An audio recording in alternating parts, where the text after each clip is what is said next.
The landscape for female leadership is at a critical turning point.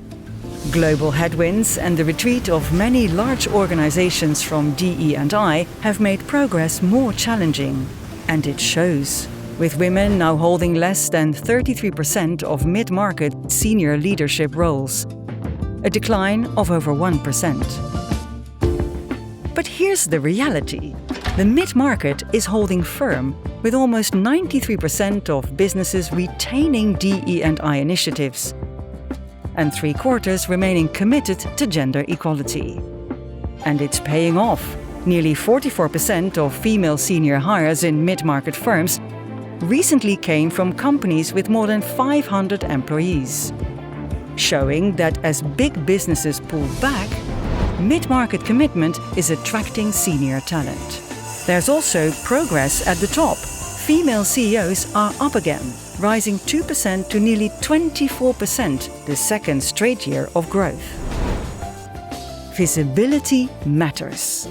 When women lead, they inspire more people to believe they can too. And when businesses make their commitment visible, they attract the brightest minds. So, the business case is clear. Gender-balanced leadership drives sharper decisions, stronger innovation, and accelerated growth. In a world where negative narratives are growing, the mid-market is speaking up. But we need more voices, more visibility, more momentum. Read our full report today.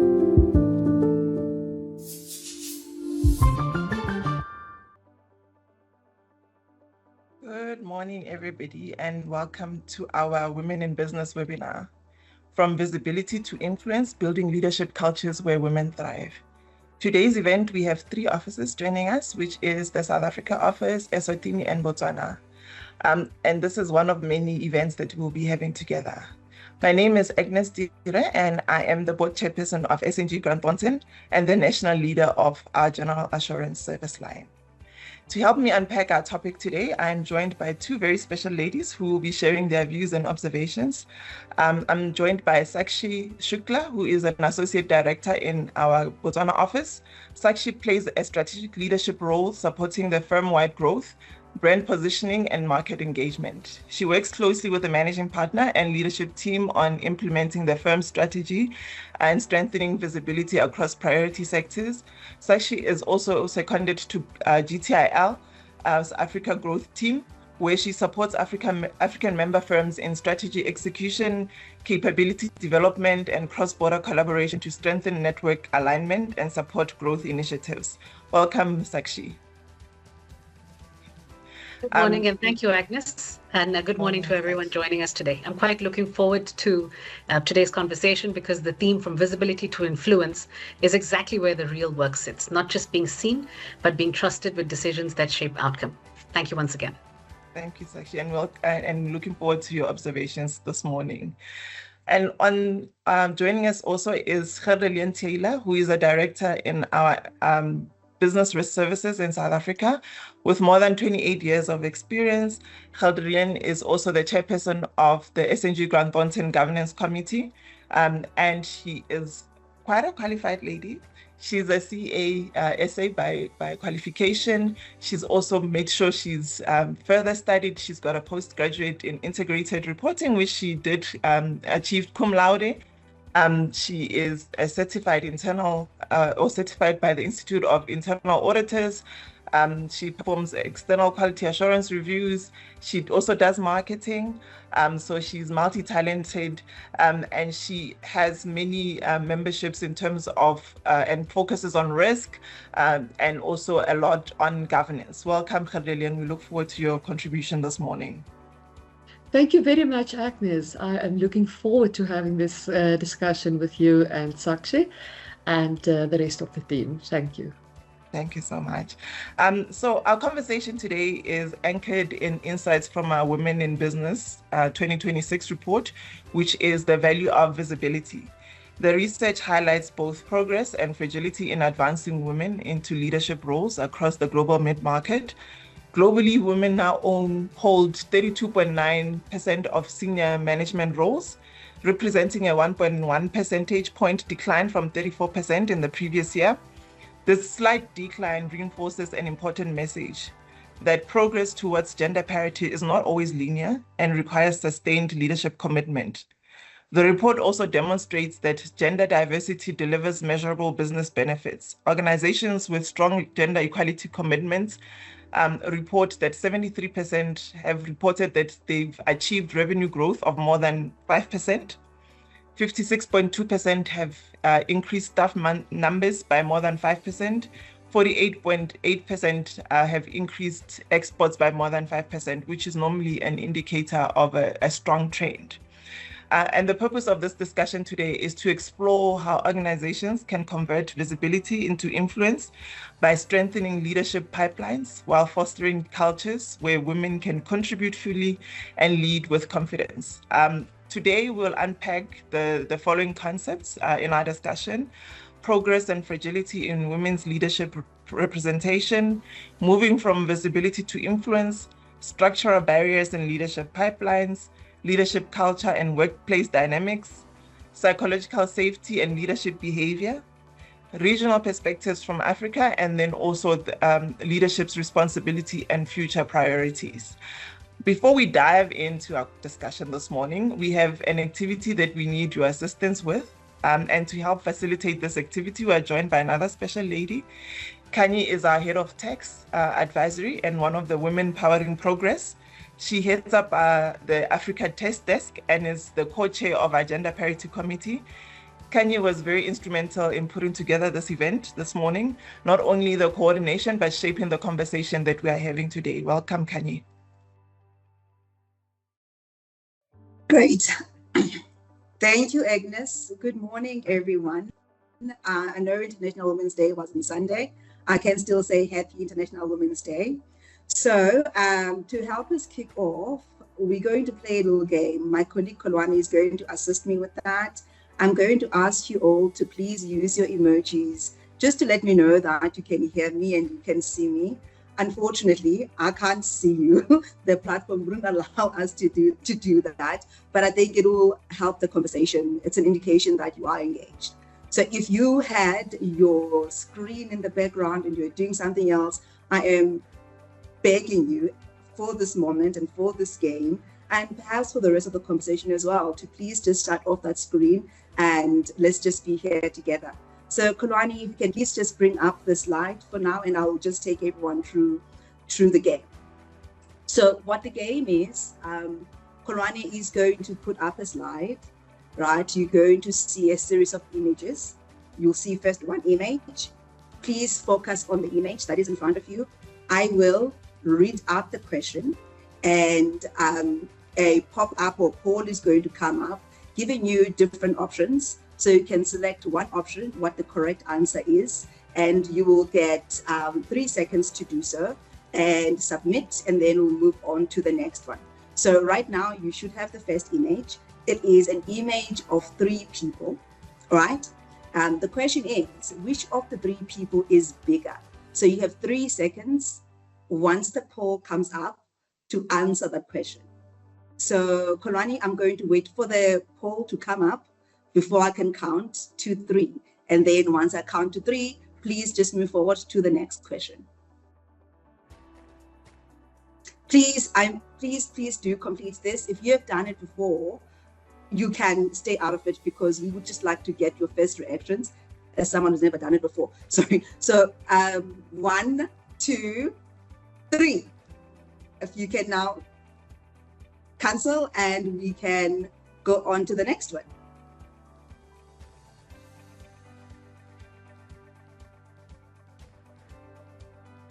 So I hope you had enough time to answer that question and my rambling did not distract you. So if you can move on to the next image, please, Kolwani.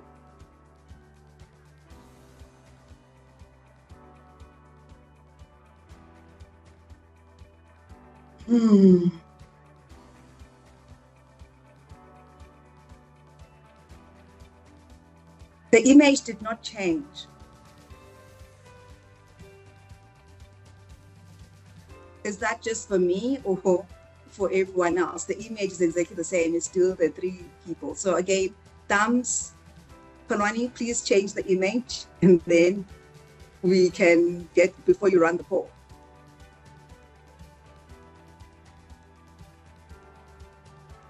Thank you so much. So I see a couple of you are listening. I saw the thumbs up in the comments.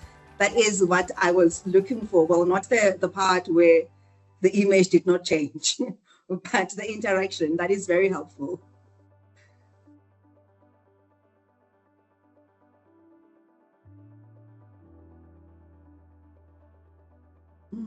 Okay, so you have the second image. So what you see is an image with numbers and letters. So if you can please just select when the poll comes up, what do you see?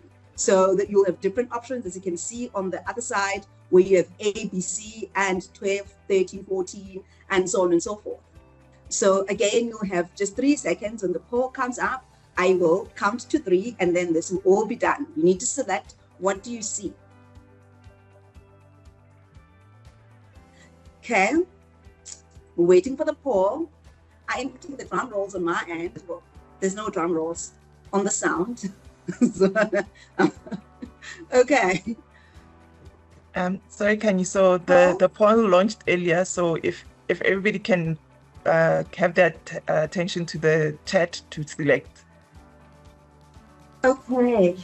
All right. So technology is not working very well this morning for this game. Please, the poll was launched earlier, as Agnes has indicated.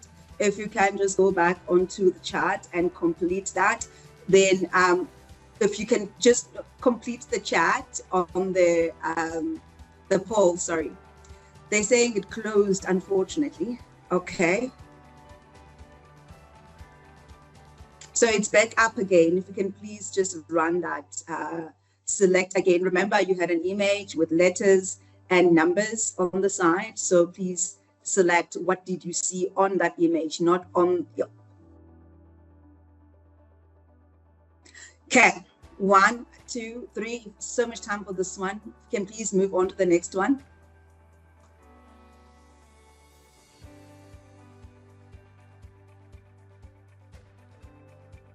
The next one already did appear a little bit while we were waiting for the poll on this question to come up. I'm waiting for the image to change, and then I will take you through it. Okay, so now you've got an image with 2 lines in front of you. The question is, which of the 2 lines is longer? So please select the correct answer when the poll comes up. Again, like the previous ones, you have 3 seconds to do that once the poll comes up. The poll is up. So 1, 2, 3, and we are done. So now we're going to go through the results. If you can just close that, Korani, and if you can just present the results of the first poll, and then I will take the colleagues through what that means, what the correct answer is, and what do the results mean for our organizations.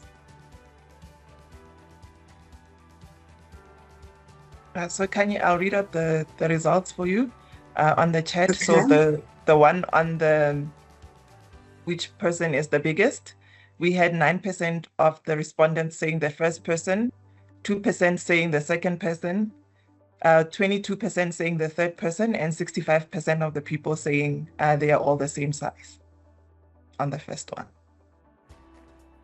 Okay, well, that is quite great and very different, I must tell you all, when we ran this poll with some of my colleagues here who are going to be participating in today's conversation.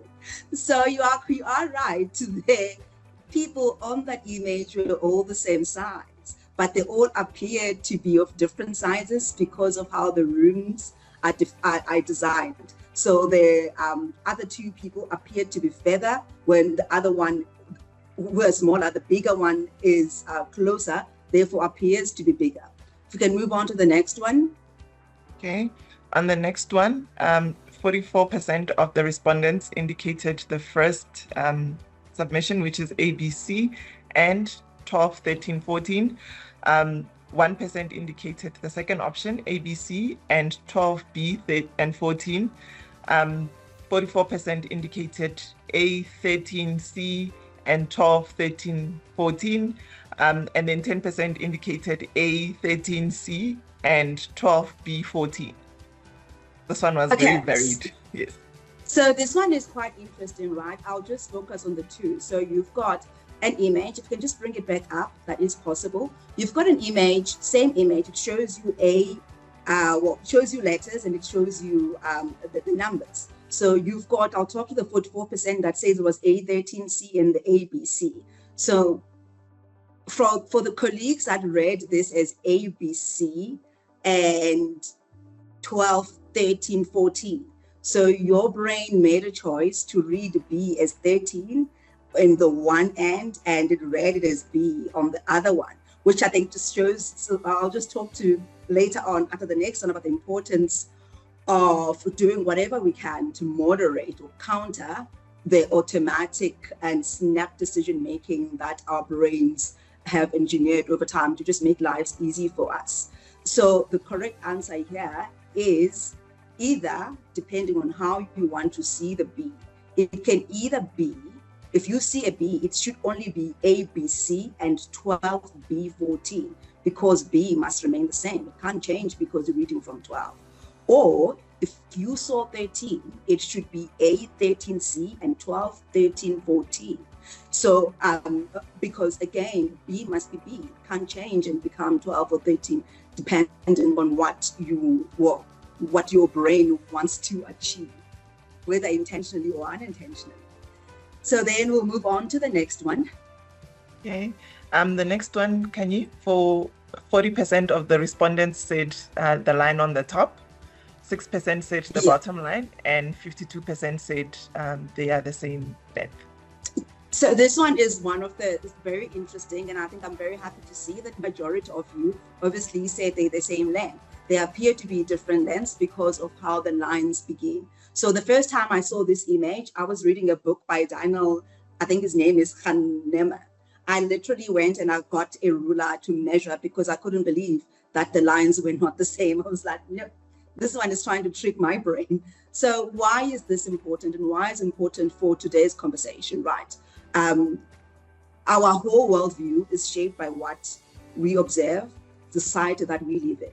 If we live in a society that is unequal and has injustices, our brains, whether we want to acknowledge it or not, we also have the same injustices. So if you are tasked with making a key decision or involved in anything that may influence or impact someone else's life, it is therefore very important to always go through the process and say, why do you think what you think? Why do you believe what you believe? Is there any possibility that your beliefs are influenced by the society that we live in, which is globally, the numbers say unjust, right? Because, or non-equal. Which is why it's also important that beyond these conversations, which are good for educational purposes, that organizations have policies, that countries have laws to make equity or equality not only just a way of life, but require it because of policy and legislation. Thank you so much for having me for this, and I suppose for participating in the game. And please keep engaging throughout the conversation. Thank you. Thank you, Kanye, and thank you everybody for participating in the discussion. Before we dive in, if you can please also keep the levels of participation up. There is a Q&A platform where you can launch your questions or comments that you have, or observations that you have as we carry out the conversation. So we'll kickstart now the conversation in terms of the first aspect of our discussion. So we talked about earlier how women hold 32.9% of senior management roles globally. And we talked about how it's a decline of 1.1 percentage points from last year. And that our report shows that over the past 22 years, representation has increased by 13.4 percentage points, which is reflecting a steady long-term progress despite periodic setbacks. What does this tell us about the fragility of progress in advancing women into leadership? Sashi, we'll start off with your perspective on this question. Perfect. Thank you, Agnes. And I'm glad you used the phrase fragility of progress because it captures the reality so well. You see, progress in women's leadership has taken years to shape, but one sharp knock, and sadly, we may see cracks. And that's what's, most sobering is that it's years of hard work and investment that can just quietly disappear. But when I see a dip, even a modest one like we are seeing this year, I don't see it as failure. I see it as a signal that progress may not be self-sustaining. And we need to consider whether organizations have built gender equality into the structure of leadership or whether it still sits in the category of nice to have. And that's when the dynamics really show up. And allow me to give a little color to this. External societal, political, economic headwinds inevitably do shape our internal priorities. We've seen, for example, the public pressure and scrutiny around DE&I in the US in recent years, and how that has led some organizations to rebrand or roll back on their initiatives, sometimes out of fear of legal or reputational consequences. But the point is not politics, it's the pattern. If inclusion isn't embedded, headwinds can't trigger a retreat. And I think the report gives us a powerful anchor because the business case for gender equality, it's definitely not abstract. Organizations that maintain gender equality initiatives and plan new ones and further them are more likely to report stronger growth outcomes. But to sum it up, I would say that fragility is a leadership test. If we want progress that doesn't crack under pressure, leaders have to move from more symbolic support to durable systems and show that sustained commitments, even when the external environment shifts, is possible. And this is where leaders need to act like thermostats and not thermometers, where they're not just measuring the conditions, they're actually actively maintaining the culture and systems that sustain the progress. Thanks so much, Sashi, and for that strong start. Khadrilin, let's hand over to you for your perspectives as well. Yes, thanks, Agnes. I agree with what she said. The recent decline in the global proportion of women in senior management underscores that progress in gender equality is fragile and it's not self-sustaining. Reports indicated that even minor shifts in organizational priority can stall or reverse years of efforts. The fragility of this progress is evidenced by several systematic issues highlighted in the latest report. South Africa presents a distinct picture with women in senior management. Significantly above the global average, the country is approaching a leadership parity. South Africa is also one of the few countries globally reporting to businesses with all male senior leadership teams, reflecting strong structural progress in inclusive leadership. As per the report, it is encouraging to see other countries report they also have no businesses with all male leadership teams. Countries like Colombia, Vietnam, and India. South Africa's inclusion amongst economies with no all male leadership teams signal meaningful progress in leadership representation. The opportunity now for us is to ensure that this representation translates into sustained influence within executive decision-making in leadership positions. In South Africa, the growing visibility of women in senior leaderships reflect not only progress in representation, but also a recognition amongst businesses that diverse leadership strengths, performance, innovation, and resilience, as per the report. So South Africa remains a global leader with women holding senior management roles, although the percentage of female CEOs saw a slight decline as per the report. Thank you. Thanks so much, Khadrilin. And I think that dovetails nicely in terms of the next aspect of our discussion. And I'll ask both of you to respond to my question as soon as it lands. And we'll start off with Sashi and then Khadrilin, if you can then also come in from your perspective. So the report also highlighted the importance of visible female leadership. When women see leaders who look like them, it reinforces that advancement is achievable and strengthens leadership pipelines. In your experience, what needs to happen for visibility to translate into real leadership influence and decision-making authority? Well, Agnes, visibility puts women in the room. Influence lets women shape what happens in the room.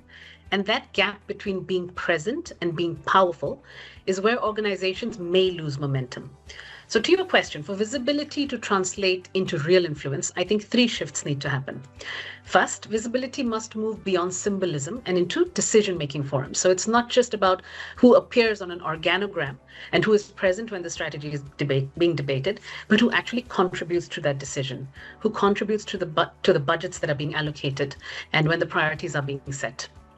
Basically, it's about whose voice can carry weight when the choices are made. Secondly, influence requires ownership, not only participation. You see, authority grows when women are trusted with outcomes. So leading high impact work, key client engagements, transformation programs, and not just playing a supporting role around the edges.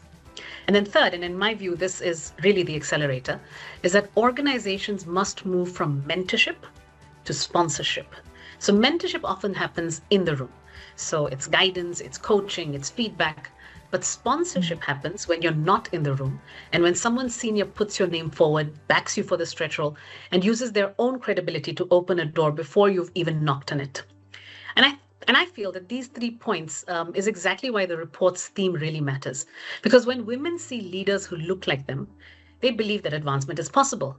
And when future talent sees gender equality embedded in the strategy of companies, they choose to join and stay in anticipation of the influence that they themselves can earn. And here's the question that I'd like us to sit with.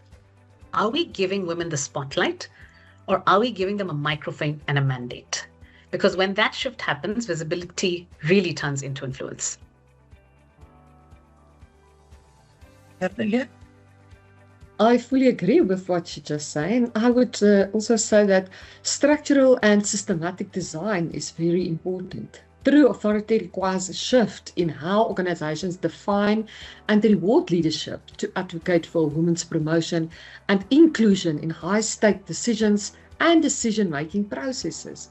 My perspective is that from an objective decision-making criteria, that organizations must move away from a possible unconscious bias way, if I can say that, and implement a transparent, merit-based criteria for senior women positions.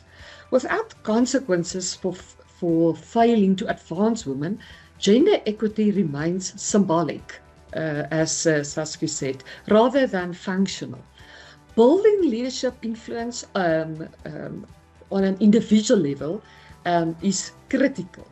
Visible women leaders must navigate the double bind, as they call it. The pressure to be seen as both competent, still in a traditional masculine point of view and way, but also from a feminine point of view.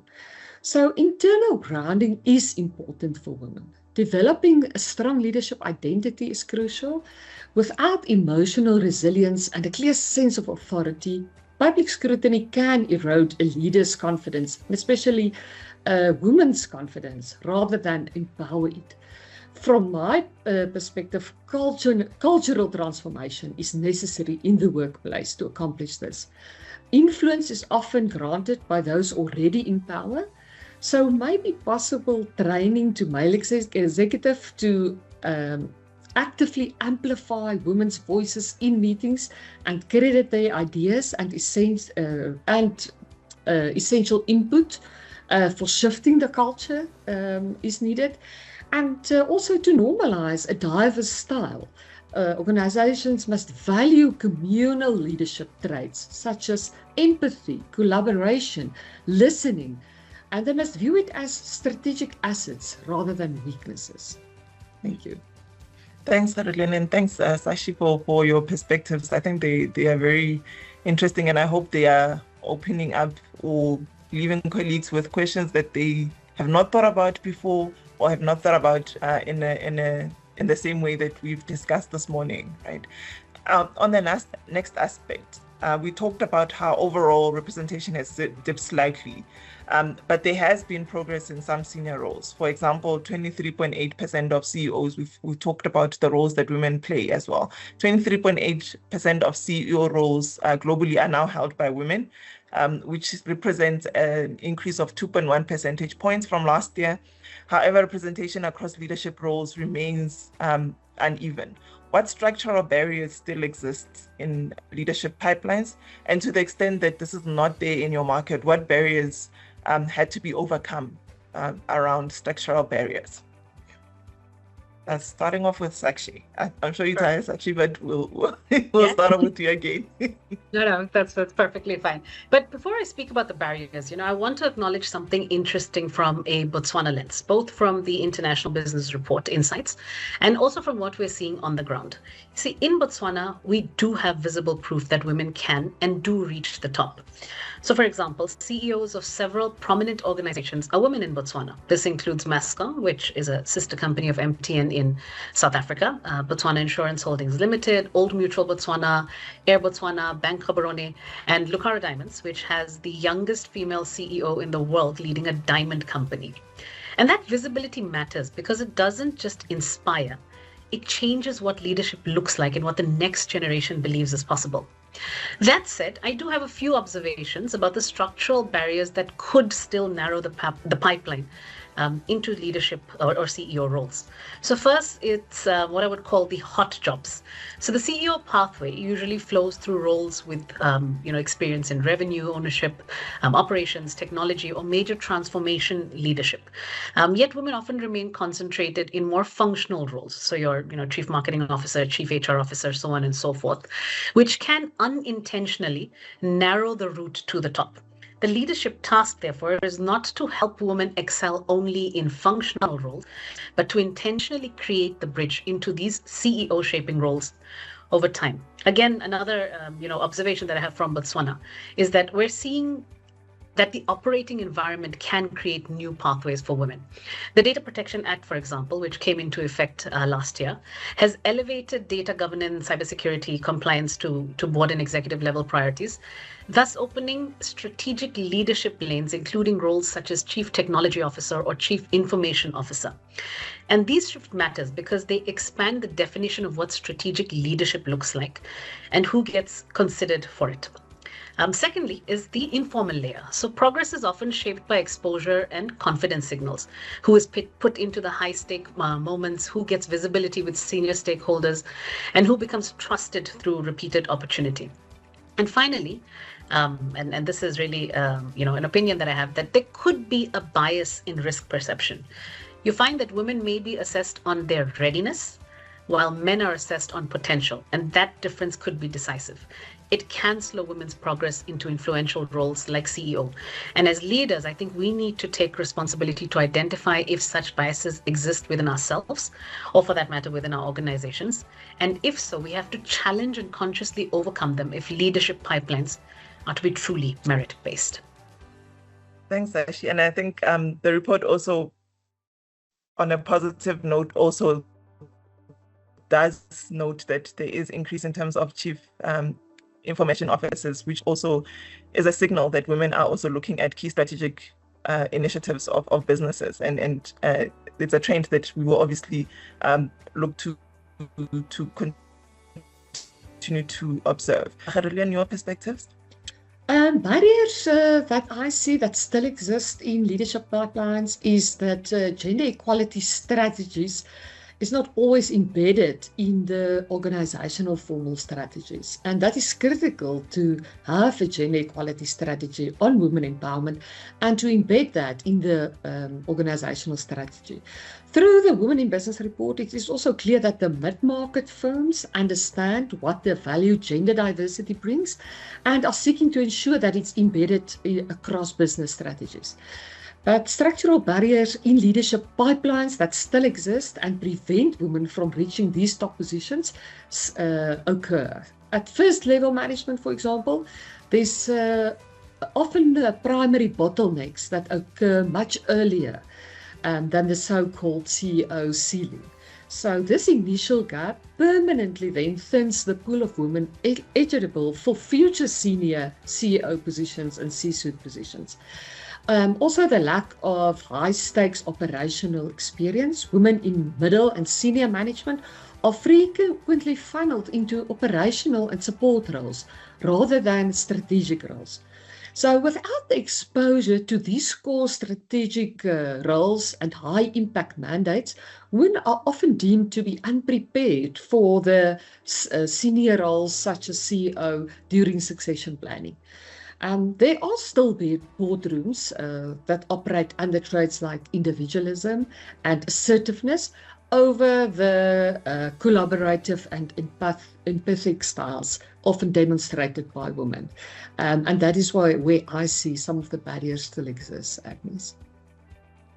Thanks, Khadilin, and thanks actually for your views as well. I think these are very important conversations to raise awareness, and also to shift the conversation and the mindset for all of us as we continue in our journeys, right? The report did highlight that there is still commitment to gender equality, and it remains strong, particularly around mid-market, with 92.7% of firms reporting that they have DE&I initiatives in place, and 75.8% remain committed to gender equality initiatives. However, the report also emphasizes that gender equality must be embedded into leadership, Khadilin, to your point earlier, into leadership behavior, business processes, and organizational culture, rather than treated as a standalone initiative. So beyond formal policies and leadership pipelines, how do everyday workplace dynamics influence whether talented women remain, advance, and lead? Khadilin, we'll start off with you and your perspective on this question. Thanks, Agnes.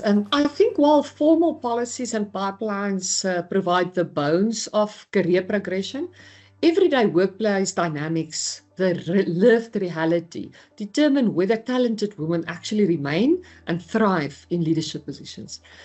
These daily interactions can either reinforce a woman's leadership identity or gradually erode her authority and ambition over time. In my observations, talented women frequently report having to provide more evidence on their expertise than men and being mistaken for junior leadership positions or more junior activities. Women often carry a disappropriate burden of non-promotable tasks. It benefits the organization, yes, but not necessarily their personal career trajectory. The perception still exists that where assertive women are labeled as aggressive and difficult, while men displaying the same behavior are praised as very decisive and strong leaders. There's also a perception that a lack of the only woman in the boardroom support, where the only woman in the room face higher scrutiny and feel more pressure to present her entire gender, making them sometimes more likely to consider leaving their jobs because of the pressure.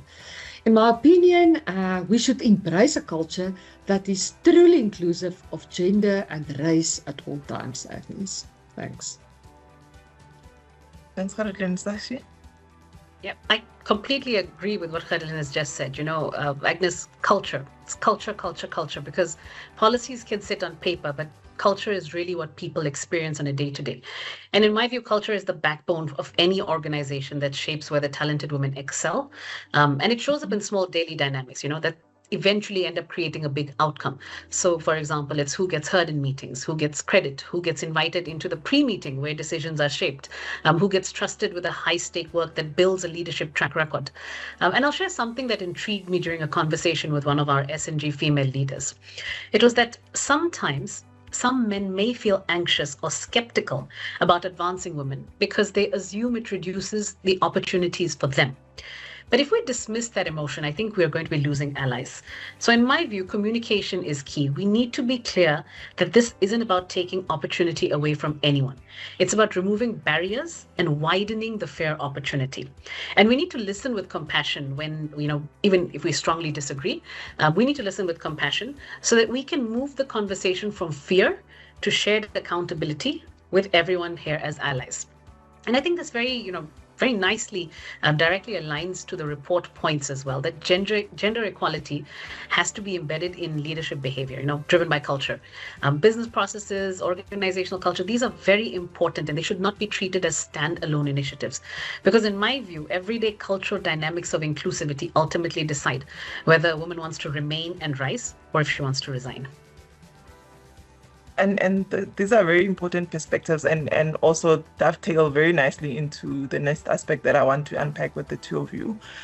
So mid-market leaders report that gender diverse leadership teams contribute to stronger organizational support and outcomes, right? To the point around the gender equality strategies do actually bring commercial output. So 22.1% report increased innovation, 19.5% of the respondents report better decision making, and 18.8% report improved financial performance. These benefits depend on environments where diverse perspectives are heard and valued. So not to say that there's exclusion of anybody, but there is inclusion of everybody. So and the question that I have for the two of you is that there are global frameworks such as the International Labour Organization's Convention 190 on violence and harassment in the world of work, which has been adopted in countries such as South Africa through the Code of Good Practice on the prevention and elimination of harassment in the workplace, that highlights the importance of safe and respectful workplaces. From a leadership perspective, how do leadership behaviors and organizational culture influence whether women feel confident to contribute, challenge ideas, and pursue leadership roles? Geraldine, we'll start with you again on this one. Yes, Agnes, the Code of Good Practice, as you've mentioned in South Africa, shifts the responsibility of a safe workplace from a compliance checklist to a core leadership mandate. When leaders fail to model the behavior outlined in this code, they create a psychological situation that discourages women from taking the risks necessary for high-level leadership. From a leadership perspective, for a woman to lead, one must consider this code of good practice by focusing on what the code is actually saying, if you allow me. The creation of a psychological safety. The code emphasizes that harassment is not just physical. It includes bullying and the abuse of power. For a woman to challenge her idea, she must trust that her pushback won't be labeled as an emotional or an aggressive act. Leaders build this trust by actively accommodating different viewpoints and constructive conflict. Then there's the cost of silence. In cultures where casual interruptions are ignored by leadership, women often adopt a self-silencing strategy to survive, which effectively ends their influence on decision-making. The code requires also employers to eliminate environments that permit such behavior. The code encourages a zero tolerance as action. Confidence is built when women see that the so-called high-performing bullies are actually held accountable for this. If senior leaders are untouchable despite behaviors against the code of good practice, the formal policies are exposed as hollow, and talented women will quietly exit. From a transparent and power dynamics point of view, according to the code, in a healthy culture must be embedded in the organization. Leaders must be transparent about decision making. And when information is shared in informal networks, as Saskia said earlier, excluding certain genders, women feel excluded regardless of their title, as she mentioned earlier. South Africa's momentum reflects the combined influence of corporate governance framework, which is critical, employment equity policy, as you have mentioned earlier, Agnes, and sustained institutional focus on leadership diversity to address this. As I've mentioned, corporate governance, that is critical, but there's also, if you allow me, other acts within South Africa that ensure that balanced teams leads, and when balanced teams, balanced genders, balanced diversities leads, there is higher innovation, better decision making, and increased financial resilience. We have the broad-based Black Economic Empowerment, the BBBE Act, in South Africa, also the Constitution of South Africa, specifically if one looks at Section 9, the Equality Clause, that explicitly allows for legislative and other measures designed to advance persons disadvantaged by unfair discrimination. In South Africa, we have the equality courts as well. It is established under the Promotion of Equality and Prevention of the Unfair Discrimination Act. And these courts allow individuals to challenge systematic gender discrimination in any sector. Then we must also not forget about the King 5 Code on corporate governance. While not a piece of legislation, King 5 is an influential code that JSE-listed companies must highlight non-compliance with board diversity. It recommends that boards set voluntary targets for race and gender diversity and report on their progress in annual reports. Then also don't forget the JSE-listed requirements require listed companies to have a formal policy on board gender diversity factors. Thank you. Thanks, Ariel. And I think it highlights also the key aspects of the legislative framework that you operate in, to the discussion earlier, the behaviors that leaders model, how we show up, and also just in terms of the culture and the lived experiences that people have on a day-to-day basis. Sashi, let's hear from your side as well. I'm really glad that, Khadlin, you've alluded to the various number of codes that do exist, but also spoke a little bit about psychological safety. From a leadership perspective, I think psychological safety is the oxygen of performance. Without it, people will show up. Of course, they will show up, but they won't contribute fully or challenge ideas or put themselves forward for leadership. And I think these environments are shaped by leadership as well as colleagues. So it's not just the people or the tone from the top, but how it triggers down into the entire organization. And leaders should set the tone through what they reward, through what they tolerate, through what they correct, so that colleagues can shape the day-to-day climate through various behaviors. So, for example, behaviors that may seem small but actively discourage psychological safety could include talking over someone, dismissing ideas, excluding people from informal networks. I've spoken about this, or only recognizing contributions when repeated by someone else. And that's exactly why I feel frameworks matter. It's because dignity and fairness can't depend simply on the goodwill of people or leaders alone. Now, with regards to the ILO, across Africa, countries such as South Africa, which you did mention, also Namibia, Lesotho, Mauritius, Angola, and Nigeria have aligned their labor frameworks with the ILO Convention 190, which is reflecting a regional shift towards safer, more respectful workplaces. Botswana has not yet ratified the convention, but momentum is building. And in 2025, trade unions actively campaigned for its adoption, drawing on regional learnings and shared best practices, for example, from the countries that I just mentioned. At the same time, Botswana's Employment and Labor Relations Act, which came into effect on the 1st of March 2026, strengthens protections against discrimination and harassment. And it places clear emphasis on setting workplace standards and defining what is acceptable, and also training your people accordingly. But because legislation alone is not enough. Yes, it does guide, but I think it's really up to the leaders and the people that are part of organizations to adopt these frameworks, advocate for them, to ensure that their people are equipped to live them every single day. And ultimately, I think, when leaders model respect, respond consistently to poor behavior, create a culture where challenge is welcomed rather than punished, I think psychological safety grows. And women are far more likely to feel confident to contribute in such psychological safe environments than not. Thanks, Sashi. And I think it's also very important, just also the perspective from the regional that you highlighted. And I think Africa is fortunate in the fact that we are able to also learn from each other, and organizations also have the ability. So earlier we talked about how some organizations pulled back from their initiatives, but there were also organizations that have this as an annual review, to say, what strategies do we have in place? How do we improve? And we need to encourage benchmarking. We need to encourage the ability to compare yourselves to other regions. So pivoting to the regional perspective, right? So across regions, representation trends vary. Africa has experienced a decline of more than 2 percentage points in women in senior leadership roles in 2026, illustrating again the uneven pace of progress globally. From a regional perspective, what similarities or differences do you see across African organizations when it comes to advancing women into leadership roles? Gerlien?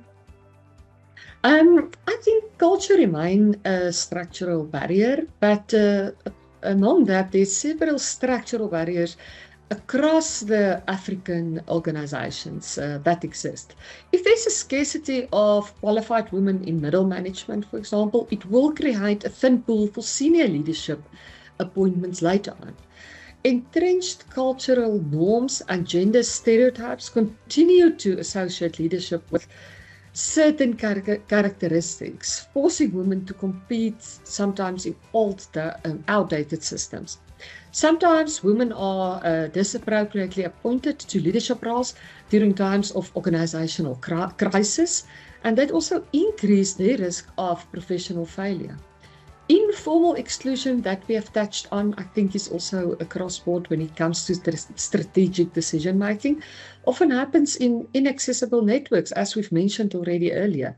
And also that leads to leaving women out without the support needed for these top tier roles and the support needed.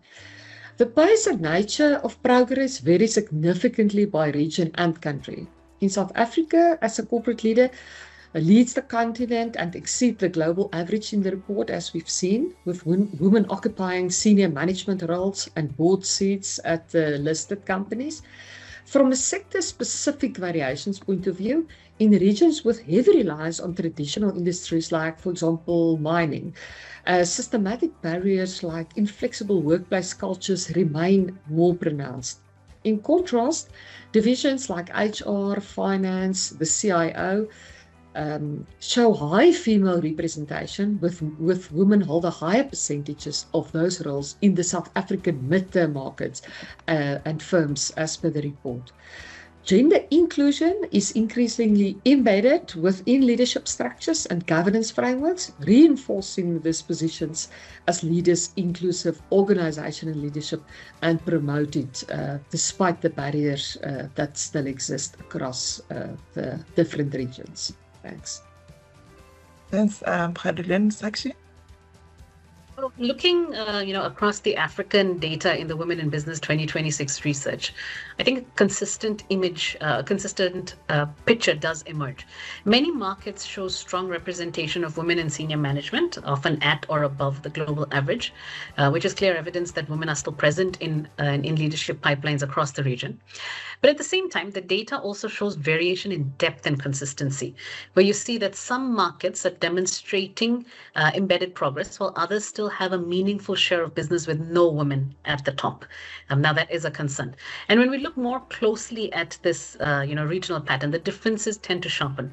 You find that markets with higher representation tend to have more balanced leadership teams and fewer all-male management groups, and stronger visibility of women across the broader range of leadership roles, not only the traditional support functions. Elsewhere, however, progress is more uneven, where gains coexist with some sort of cultural gap, and it remains vulnerable to reversal, like we did speak in the beginning. Now, from a Botswana perspective or a Botswana lens, the headline on representation is quite positive. Women hold 35.8% of senior management roles, which places Botswana essentially above the Africa and global average, and offers visible proof to the next generation that leadership is achievable. The opportunity, though, for Botswana lies in consistency. We find that 12% of businesses still report no women in senior management, which reminds us that progress is not yet evenly distributed. Another significant opportunity for Botswana, and for that matter, I think across Africa, emerges from the findings that I observed in Botswana, that only 64% of mid-market leaders say that they consider DE&I a priority when applying for a role. So this tells us that there is room to be clearer and louder in our expectations of how organizations credibly demonstrate inclusion. Mm-hmm. So talent, especially women who can choose with confidence. And this is where that regional advantage, comes in, that I spoke about earlier, because across Africa, progress will accelerate when people and professionals actively shape the demand by asking questions, signaling what matters, and making career choices that reward organizations that take inclusion seriously. Because, if we don't ask the right questions as people that are entering, and professionals that are entering organizations, then who will? Eventually closed rooms will always repel talent, while open doors will always attract it. And the organizations that understand this are definitely the ones that will lead the next chapter for growth in Botswana and in Africa. Thanks, Sashi. And I think, the report is also very clear on this, that and emphasizes that gender equality must be embedded in leadership decisions, organizational culture, and business strategy to sustain progress. To your point around having consistency around making sure there is sustained progress and that we have gender balanced teams. So if organizations want to convert representation into real influence, what should leaders focus on over the next 5 years? Sashi, let's start with you. Okay. Over the next 5 years, I think the real leadership challenge is not in getting women into leadership. Women have already proven that they can and that they do lead. I think the opportunity for organizations is whether leadership systems, culture, everyday decisions are engineered to turn presence into powers. So if organizations want to convert representation into real influence, I think leaders should focus on one thing above all else: to see where authority actually lives, not where it's described. It's quite important to note where it's exercised, essentially, where the authority is exercised. And that means being deliberate about who gets the sponsorship, who is trusted with commercially critical roles, who controls the budget, who is exposed to risk early. I also believe that over the next 5 years, talent will be far more discerning. People are no longer persuaded by statements. They're looking for proof of pathway. And I think it's quite important that organizations consider it. And it's the organizations that hardwire fair career progression roles into how they hire, promote, and reward. It's those organizations that will ultimately build leadership pipelines that will last. Those that rely on intent or goodwill will find that progress will quietly just plateau. And I think that this shift in the mindset of leaders, it is to recognize that influence won't be measured by who appears on the leadership slides anymore. Visibility without authority is just theatrical performance. Real influence happens backstage, where the decisions are shaped, risks are taken long before the applause. And the organization that understands this will build credibility that compounds. Thanks, Sakshi. Khadrilian? Yes, thank you. I agree with what Sakshi just said. Women are in senior positions at the moment, but we need to continue to move women into the decision-making seat. And to ensure that we continue to do that, organizational change and behaviors are needed to achieve this. It must be a systematic mandate within the organization to achieve. Successful advancement of women in leadership positions in an organization contributes to the visibility of women, and it quickly transforms into the authority of women as seen by more junior women within the organization. Organizational culture must allow women to influence decisions and shape strategic decisions and directions within the organization. The next generation of employees in particular want visible female role models within the organization. They feel inspired when they can see senior leaders like themselves and want assurance that opportunities for them to progress are real. The Women in Business report and data confirms that inclusive leadership strengthens growth and resilience. Gender parity is therefore not a symbolic milestone, but a strategic asset at the end of the day. This reflects the principle of turning growth into shared progress. When leadership opportunities expand, organizations strengthen their credibility, build more resilient leadership pipelines, and unlock broader economic participation. When inclusive leadership is embedded within the strategy, as said earlier, and decision-making processes, business growth becomes more resilient, automatic, and it benefits the more widely shared. Thank you. Thanks, Khadrilian, and thanks, Sashi. I think we are nearing the end of our discussion. Sadly, it's been very, very informative, and I think there are also interesting perspectives in the chat that we'll move to before we close. But as a closing question for the two of you, if we want to turn visibility into influence, what is the one leadership behavior or organizational change that will matter most? Let's start with you, Khadrilian.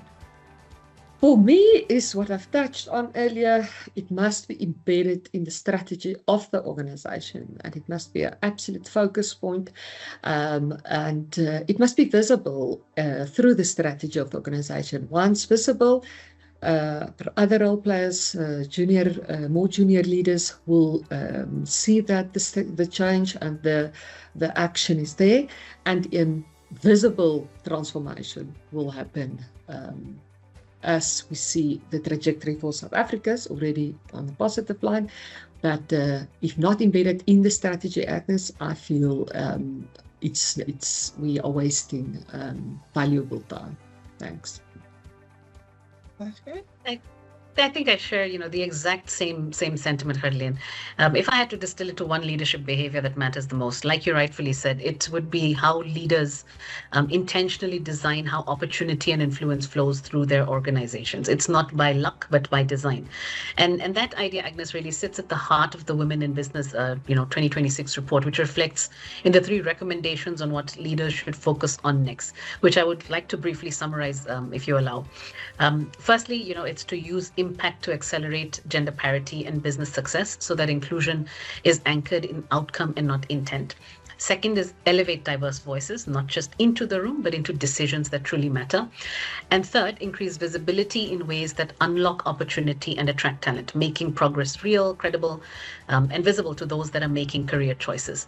And taken together, in my view, these are not separate actions. They're signals of whether leadership systems are truly built to convert visibility into influence. And I would strongly encourage colleagues on this call or listening to it later to read the Women in Business 2026 report, which is available on both the South African and Botswana Thornton websites.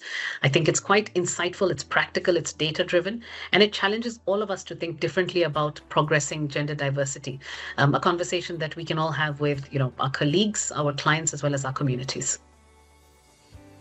Thanks, actually. I think we can also then see the different perspectives from the chat. I'll start off at the bottom with Neo. We might not necessarily have the answers for today, so it's also to let the question marinate and sit with us for a bit, and take it back sometimes to the Gender Parity Committee and how we come back. So Neo said, I agree with the panel. There seems to be a change in the leadership landscape thus far. However, that does not take away the need to hear their voices rather than a picture-perfect representation. I will say thus far, I'm yet to see representation in terms of voices being heard instead of women being seen, not just heard. But then again, it boils down to the culture and framework within. Maybe for appreciation purposes, how is this distinct within the GT network?